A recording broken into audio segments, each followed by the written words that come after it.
నమస్తే, welcome to reality check. ప్రస్తుతం మనతో పాటు ఉన్నారు పొలిటికల్ అనలిస్ట్ పురుషోత్తం రెడ్డి గారు. సార్ నమస్తే అండి.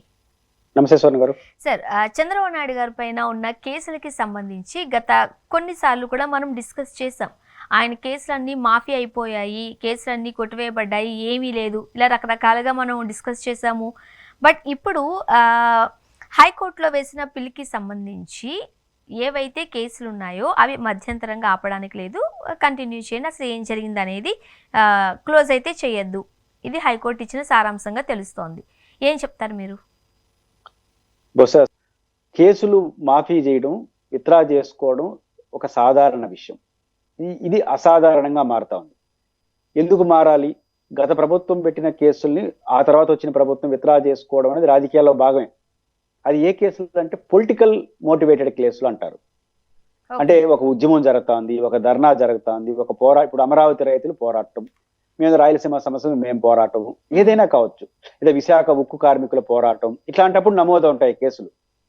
ఇట్లాంటి కేసుల్ని కొత్త ప్రభుత్వం ఎలక్షన్లో కూడా ప్రామిస్ చేస్తూ ఉంటుంది. ఈ ప్రభుత్వం పెట్టిన అక్రమ కేసులన్నింటినీ మేము విత్డ్రా చేసుకుంటాము అని అనౌన్స్మెంట్ చేసి క్యాబినెట్ తీర్మానం చేసి కూడా ప్రాసెస్ ప్రకారం పోయేటి ఉంటాయి. కానీ ఇది పర్సనల్ కేసు. చంద్రబాబు గారి పైన నమోదైంది ఒకటి పొలిటికల్ కేసు. అదేంటంటే పుంగునూరులో ఒక ర్యాలీ సందర్భంగా జరిగిన దాడి, పోలీసులు, ఇది పొలిటికల్ కేసు.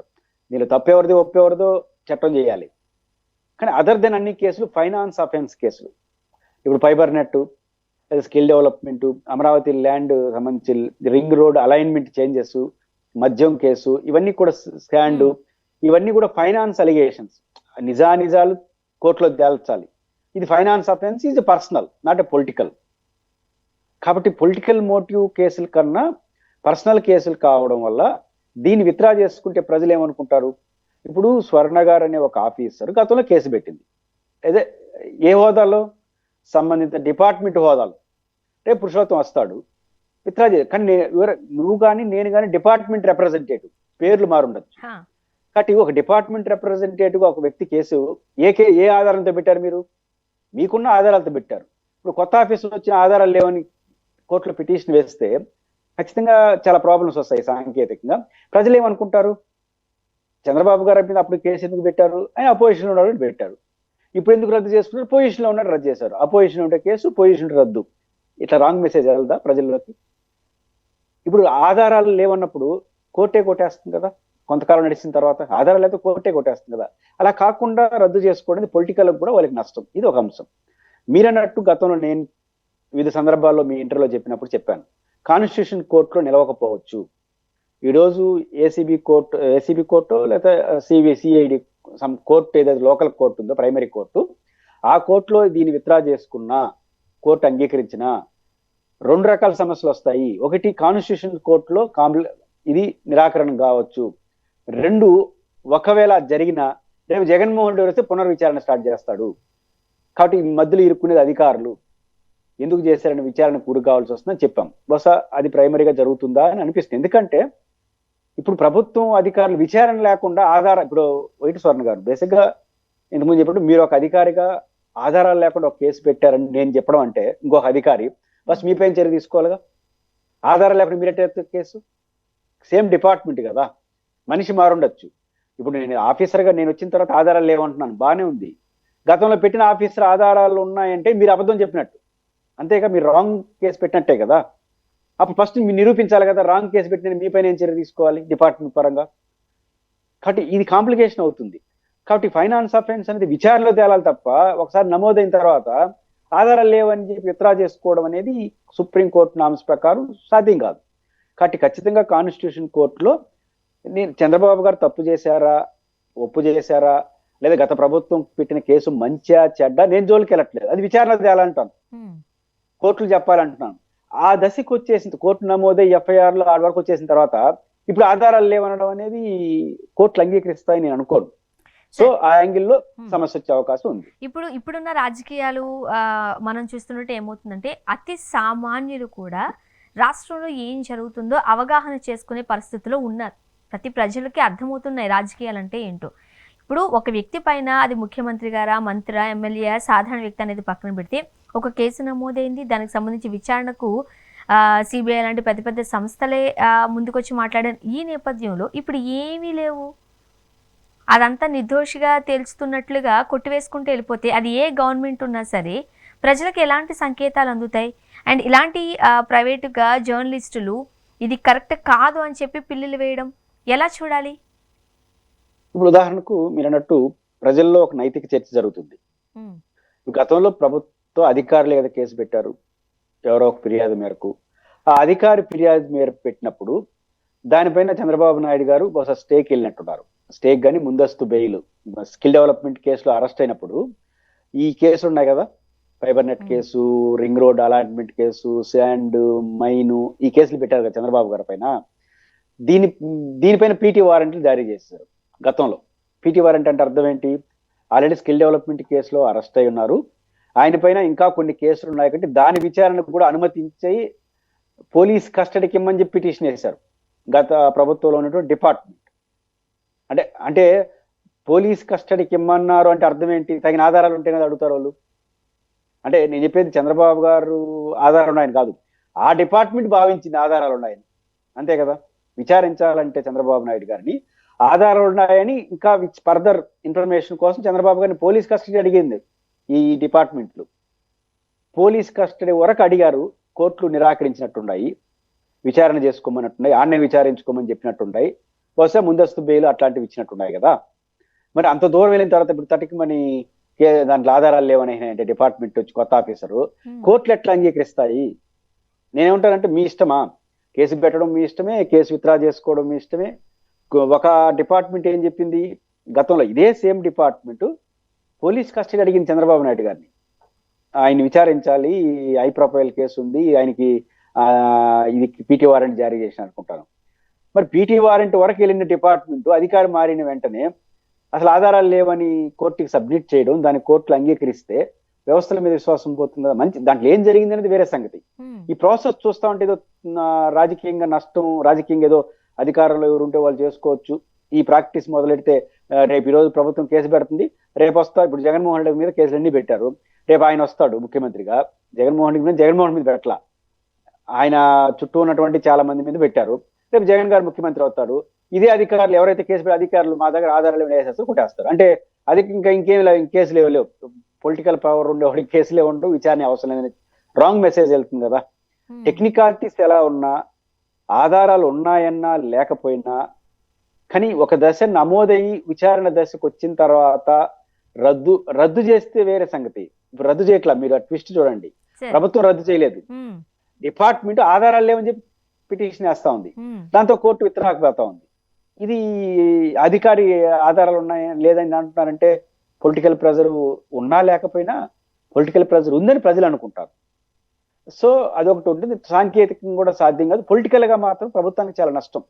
ఇప్పుడు కోర్టులో స్టే ఇచ్చింది అనుకోండి, లేదా సుప్రీంకోర్టు స్టే ఇచ్చింది అనుకోండి, అంటే అప్పుడు ప్రభుత్వానికి మచ్చ కదా అది.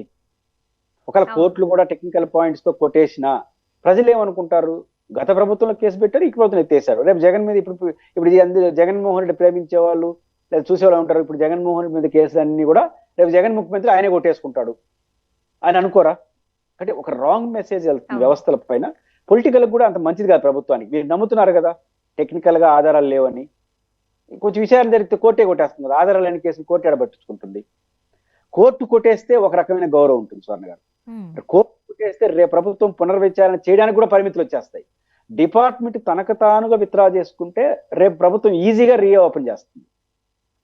అది ఇబ్బందికరమైన పరిస్థితులే ఫ్యూచర్ లో ఏ పార్టీకైనా సరే. ఏ పార్టీ కదా, అధికారులకు ఇబ్బంది ఉంటున్నాను. ఇప్పుడు విచారణ ఎవరి మీద చేయాలి? ఇప్పుడు చంద్రబాబు గారు ఏమైనా లెటర్ మీద రాయిచ్చాడా విత్డ్రా చేసుకోమని? చేయలా, ఆయన చెప్పడు. అధికారులు తనకు తాను ఇప్పుడు రేపు ప్రభుత్వం వచ్చిన తర్వాత ఒక అధికారి కేసు పెడతాడు, అదే డిపార్ట్మెంట్ లో కొత్తగా వచ్చిన అధికారి విత్డ్రా చేసుకుంటాడు, రెండింటిపైన విచారణ జరుపుతారు. ఇప్పుడు పేపర్ మీద పేర్లు ఉండేది ఊరివి అధికారులు అడుగుతారు, ఏ ఆధారం ఏ విచారణ చేసి నువ్వు విత్డ్రా చేసుకున్నావు అని ఆయనకు నోటీస్ ఇస్తారు. ఇంకా కోపం వచ్చిందంటే అరెస్ట్ చేస్తారు. ఇప్పుడు అధికారుల మంది అరెస్ట్ అయ్యారు కదా మాజీలు అందరూ కలిసి. రేపు ఆ పరిస్థితి ఇప్పుడు అధికారుల మధ్య ఇరుక్కుంటారు. పొలిటికల్ గా పవర్ లో ఉండే నష్టం ఆ అధికారులు ఉన్నారు కాబట్టి. నిజానికి కేసులో చంద్రబాబు గారిది ఏమీ లేకపోయినా ఈ టైప్ ఆఫ్ మోడల్ ని ప్రజలు యాక్సెప్ట్ చేయరు. నేను అంటే నిజంగా చంద్రబాబు గారి పైన ఆధారాలు లేకపోవచ్చు, కానీ ఈ మోడల్ ని ప్రజలు అధికారం ఉంది కాబట్టి చేసుకున్నారనే చెడ్డ పేరు ప్రభుత్వానికి వస్తుంది. అధికారులు రేపు బోన నిలబడుకుంటారు. రేపు జగన్మోహన్ రెడ్డి గారు వచ్చి పునర్విచారణ స్టార్ట్ చేసిన అంటే చంద్రబాబు గారు సమాధానం చెప్పారు. నాకేం సంబంధం ఉంటారు, నేను చెప్పాను. పొలిటికల్ ఉండేవాళ్ళు ఓవరాల్గా చెప్తారు తప్ప పేపర్ మీద చెప్పరు కదా. ఇప్పుడు ఎవరైతే పేపర్ మీద ఐఏఎస్ ఆఫీసర్ ఐఎఫ్ఎస్ ఆఫీసర్ రాసి ఇచ్చుంటాడో ఆధారాలు లేవని, నువ్వు ఏ విచారణ చేసి ఆధారాలు లేవో చెప్పు అంటారు, నోటీస్ ఇస్తారు. మళ్ళీ ఆయన విచారిస్తారు. మళ్ళీ ఆయన తేలేదు ఎప్పుడో సంవత్సరం, ఆ సంవత్సరం ఆయన తిరగద్దా పోలీసుల చుట్టూ సిట్టు ఇచ్చు. నిన్న పేరు నాని గారు చెప్పారు కదా, మనకు ఒక సిట్టు ఉంటుంది. పేరు నాని విలేకరుల సమావేశం రప్ప అవసరం లేదు, మనకు ఒక సిట్టు ఉంటుంది. మనకు ఆయన ఆఫీసర్ల పేర్లు కూడా చెప్తారు, మనకు రిటైర్ ఆఫీసర్లు ఉంటారు. అంటే ఇప్పుడు ఈ ప్రభుత్వంలో ఇబ్బంది పడిన వాళ్ళు సస్పెండ్ ఉన్నారు కదా, వాళ్ళందరూ రిటైర్ అయిపోయి వస్తారు కదా, వాళ్ళతో సిట్ వేస్తామని చెప్తున్నాడు. ఇప్పుడు వాళ్ళు ఎట్టయితే సిట్ వేసారో మేము కూడా సిట్ ఉంటుంది, మాకు ఒక సిట్ ఉంటుంది. ఇవన్నీ దేనికి సంకేతం? కాబట్టి అది మధ్యలో ఇబ్బంది పడేది ఈ మధ్యలో ఉన్న మిడిల్లో ఉన్నటువంటి అధికార వ్యవస్థ. అధికారులు కూడా స్వతంత్రంగా వ్యవహరించాలి, ప్రభుత్వం కూడా ఒక ఈ యాంగిల్ కూడా చూసుకుంటే మంచిది.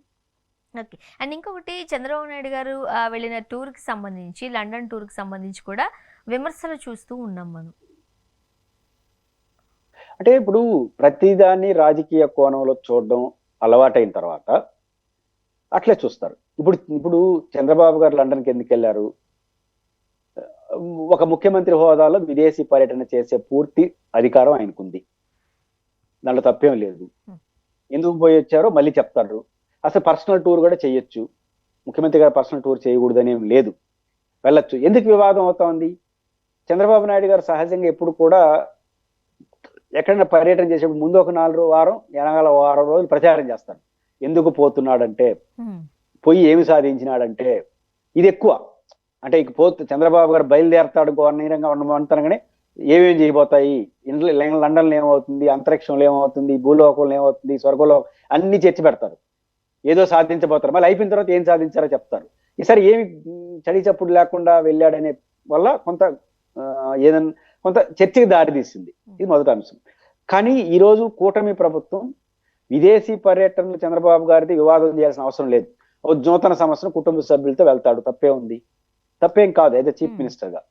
సమస్య ఎక్కడ వస్తుందంటే స్వర్ణ గారు, మనం అటు చూసినామా జగన్ లేస్తే చర్చ, కూర్చుంటే చర్చ, బెంగళూరు పోతే చర్చ, హైదరాబాద్కి వస్తే చర్చ, ఇంకా ఎందుకు బెంగళూరులో ఉన్నాడు, శుక్రవారం ఎందుకు పోతాడు, సోమవారం ఎందుకు వస్తాడు, కూతురు దగ్గర ఆయన పోయేది ఎప్పుడో సంవత్సరానికి ఒకసారి కూతురు దగ్గర పోయింది ఏం చేస్తాడు, లండన్ లో పోయి ఇంకేది ఏ ఖండానికి పోయినాడు, పోయి లండన్ పర్మిషన్ తీసుకున్నాడు కోర్టులో, అక్కడి నుంచి ఇంకో చోటకు పోయినాడు, ఈ చిలువలో చేసి మన చర్చ పెట్టలా. ఇప్పుడు వాళ్ళు గోముంటారా? సమస్య ఏంటంటే మనం నేర్పించాము, జగన్ గారు తుమ్మినా చర్చే, దగ్గినా చర్చే, ఏమి చేసినా చర్చే. ఆదానికి అమెరికాలో కేసు పెడితే దానికి జగన్ అంటించినారు. చివరికి జగన్మోహన్ రెడ్డి అరెస్ట్ అయిపోయినాడు. వైఎస్ భారతి గారు బ్రెడ్ జాము తినిపించి నేర్పిస్తున్నారు. ఎందుకంటే అమెరికా పోలీసులు అరెస్ట్ చేస్తారంట, ఆంధ్ర పోలీసులు కూడా కాదు. అరెస్ట్ చేసి ఆడి తీసుకెళ్తే ఆడి జైల్లో మెనూ వేరే ఉంటుంది కదా, ఆ మెనూని పెట్టేంత వరకు వచ్చినారు. మనం ఇన్ని చేసిన తర్వాత వాళ్ళు గమ్మున ఉంటారా? ఖచ్చితంగా గమ్ముండరు. కాబట్టి ఇప్పుడు లండన్ పర్యటన చంద్రబాబు గారు సహజ ధోరణి ముందు వెనక ప్రచారం పెడతారు, ఎందుకు పోతున్నాడు, ఏమి చేస్తున్నారని. నేనైతే పర్సనల్ గా చంద్రబాబు గారు పోవడానికి తప్పట్టు, ఫ్యామిలీ పరంగా కూడా పోవచ్చు, ఏదో చీఫ్ మినిస్టర్ ఆయన ఫ్యామిలీ ఉంటుంది, పోవచ్చు. కానీ ఎందుకు విమర్శలకు గురవుతున్నారు, ఎందుకు చర్చనీయాంశాలు అంటే మనం గమ్ముండలేదు కదా జగన్ ని. లేదు ఏమంటే ఇప్పుడు వాళ్ళు చేస్తారు, అంటే దీనికి వాళ్ళు భరించడం తప్పు చేయగలిగింది ఏమి. ఇప్పుడు నిజంగానే చంద్రబాబు నాయుడు గారు మీరు అన్నట్టుగా ప్రతిదీ పిన్ టు పిన్ రాష్ట్ర ప్రజలకు తెలియచేసే వెళుతూ ఉంటారు.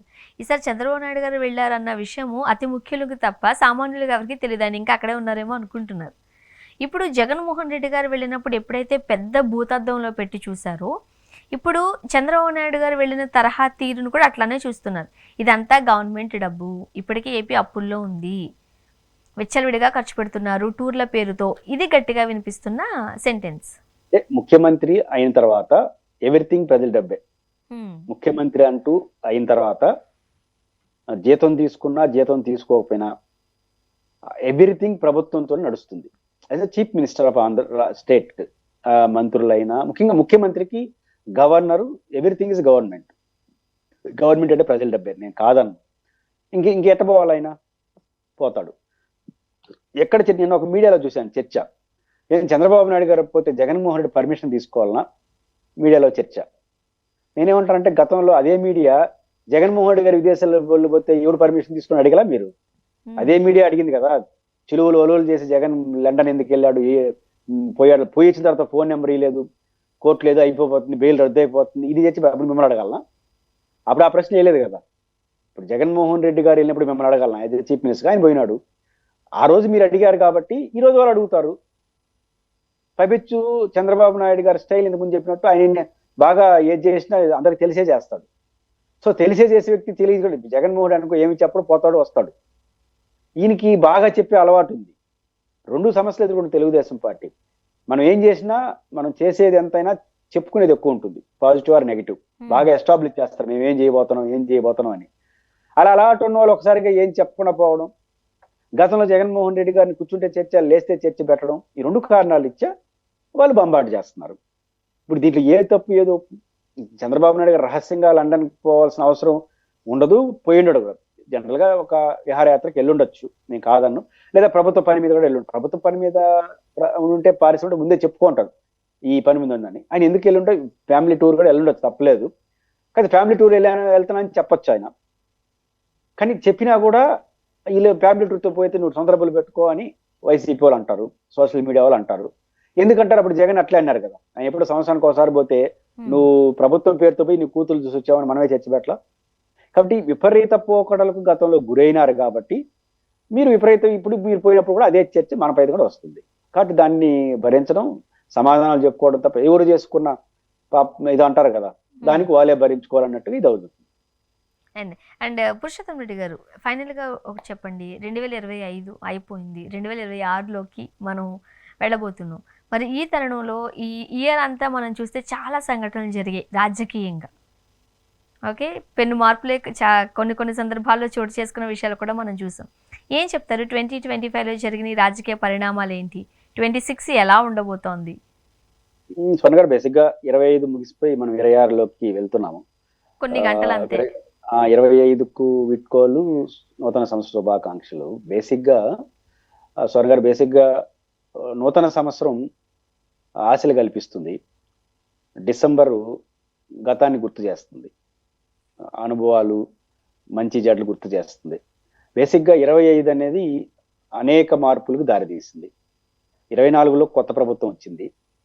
24లో కొత్త ప్రభుత్వం మిడిల్లో వచ్చింది. హడావుడి, గందరగోళం ఇవన్నీ ఉంటాయి మొదటి 6 నెలలు. అది పూర్తయింది. 25 అన్నది ఒక రకంగా సంపూర్ణమైన ఇయర్ కొత్త ప్రభుత్వానికి, ప్రతిపక్షానికి. అధికార పార్టీ ఎట్లా నడవబోతుంది అనడానికి ఇయర్ ఒక ఎక్స్పీరియన్స్.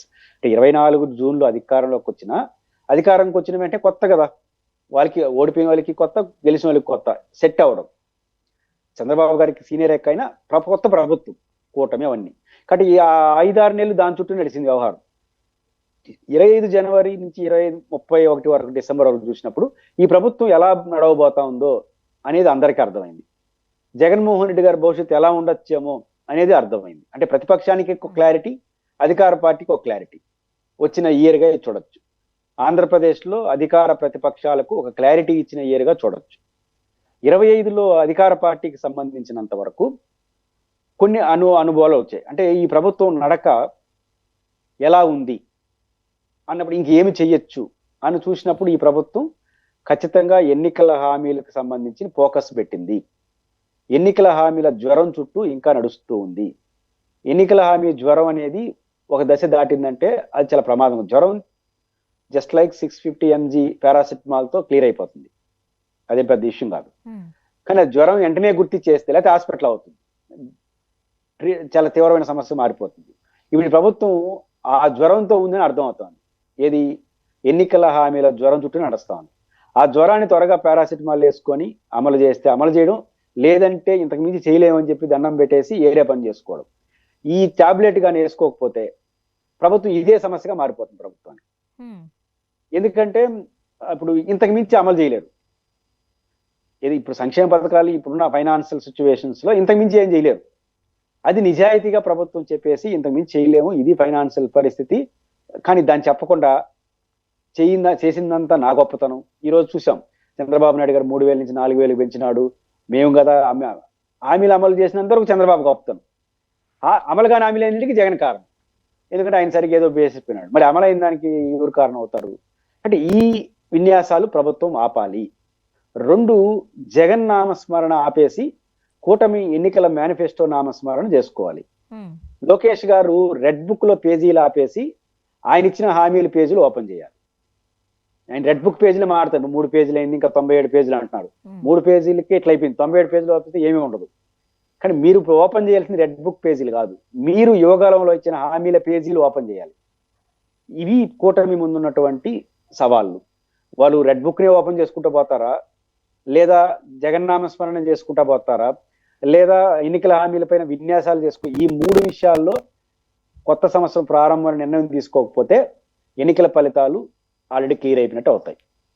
ఇది అధికార పార్టీ చూసుకోవాలి. ప్రతిపక్షం జగన్మోహన్ రెడ్డి గారికి ఎప్పుడు కూడా స్వర్ణ గారు, ప్రతిపక్షంకున్న ఆప్షన్స్ అంతా అధికార పార్టీని. గతంలో జగన్మోహన్ రెడ్డి గారిని ఏమని పిలిచేవాళ్ళు వైసీపీ వాళ్ళు, మా నమ్మకం నువ్వే జగన్ అనేవాళ్ళు. ఇప్పుడు వైసీపీ వాళ్ళు మా నమ్మకం కూటమి అంటున్నారు. అప్పుడు మా నమ్మకం జగన్, ఇప్పుడు మా నమ్మకం కూటమి. అంటే కూటమి వాళ్ళ వైఫల్యాలే మా నమ్మకం. ఇప్పుడు కూటమి పర్ఫెక్ట్ గా పరిపాలిస్తే ఏ ప్రతిపక్షం ఏం చేయలేదు. ఇప్పుడు కూటమి వైఫల్యాలే వాళ్ళకి పునాదులు. కానీ జగన్మోహన్ రెడ్డి గారు ఈ ఇయర్లో ఒక ప్రూవ్ ఏం చేసుకున్నాడు, నిలబడతాడు జగన్, ఖచ్చితంగా ఈ ప్రభుత్వంతో పోరాటగలడు, పార్టీని నడపగలడు. పార్టీలో శ్రేణులు కూడా మన జగన్మోహన్ రెడ్డి బర్త్డేతో ఎదురెత్తారు, నిలబడతారు, మళ్ళీ గెలవడానికి ప్రయత్నం చేస్తున్నారు. రెండోది, పార్టీ బాగుంది, ఎఫెక్టివ్గా నడుస్తుంది, కోట్లాది మంది ప్రజల దగ్గరికి వెళ్ళారు, 1 కోటి సంతకాలు సేకరించారు. ఈ ప్రభుత్వం యొక్క మైనస్లు గట్టిగా పట్టుకున్నాడు జగన్. దీన్ని నిలువరించే ప్రయత్నంలో తాడోపేడో తేల్చుకోవడానికి సిద్ధపడ్డాడు. అన్నిటికన్నా మించి వైఎస్ఆర్ కాంగ్రెస్ పార్టీ ఒక ఓడిపోయిన పార్టీ. స్వర్ణ గారు ఎప్పుడు కూడా ఓడిపోయిన పార్టీ నాయకుని ఎప్పుడు పార్టీ లీడర్లు బెదిరిస్తారు. ఓడిపోయినాడు కదా, పని చెప్పినా ఏం చెప్పినా అయితే ఏంటంట అని ధిక్కార ద్వారా ఉంటుంది. కానీ ఫస్ట్ టైం ఆంధ్రప్రదేశ్ పాలిటిక్స్ లో జగన్మోహన్ రెడ్డి గారికి ఒక ధిక్కార స్వరం కూడా లేదు. ఇంత ఘోర ఓటమిలో అంత పట్టు సాధించినాడు. ఎవరికి ఆడికొచ్చినాడంటే, ఎవరైనా వచ్చి కార్యక్రమాలు ఎక్కువైపోతున్నాయంటే ఏమి అనకుండా మీరు కొంచెం రెస్ట్ తీసుకోండి, సమ్ ఎక్స్ ఇన్ఛార్జిగా పెడతాను అంటున్నాడు. అంటే ఇంక పని చూసుకోండి అని. ఇంత పట్టు సాధించాడు జగన్మోహన్ రెడ్డి గారు. కాబట్టి పట్టు సాధించిన ప్రతిపక్ష నాయకుడుగా ఉన్నారు. అధికార పార్టీని ఏడగొడితే దారికి వస్తుందో తెలుసుకున్నాడు. పార్టీ శ్రేణుల్ని కారోన్మికులు చేశాడు. ఇంకా జగన్మోహన్ రెడ్డి గారికి ఏదైనా ఒక ఆటంకం వస్తే కూటమి వాళ్ళు పర్ఫెక్ట్ గా పరిపాలన చేస్తే తప్ప, అంటే పర్ఫెక్ట్ గా అంటే ఇచ్చిన హామీలు అమలు చేయడం, పద్ధతిగా వెళ్ళడం, ప్రజల మెప్పు పొందడం, ప్రజల్లో చెడ్డ పేరుకు రాకుండా కానీ కూటమి చూసుకుంటే జగన్ గారు కొంత కష్టపడాల్సి వస్తుంది. ఎందుకంటే కూటమి బాగుంటే ప్రజలు ప్రతిపక్షం వైపు చూడరు. అది ఒక్కటి తప్ప, అది తప్ప ఇంకేం జరిగిన ఆంధ్రప్రదేశ్ లో ఈజ్ ఆల్టర్నేటివ్ అనేది జగన్ గారు ప్రూవ్ చేసుకున్నారు. కానీ జగన్మోహన్ రెడ్డి గారి పార్టీ ఇంకేమైపోతుందనే చర్చ పోయింది. కాబట్టి జగన్మోహన్ రెడ్డి గారికి నిలబడ్డాడు, కలబడతాడు. కూటమి వాళ్ళు ఈ ఒక్క మంచి చేయకపోతే మాత్రం ఇంకా జగన్మోహన్ రెడ్డి గారికి వచ్చే ఎన్నికలు రాబోయే కాలంలో తిరుగుండని సంవత్సరంగా 26 నిలబడచ్చు. చూడాలి సార్ ఏం జరగబోతుంది అనేది. థ్యాంక్ యూ సో మచ్ అండి, మీ అభిప్రాయాలు పంచుకున్నారు. Thank you so much.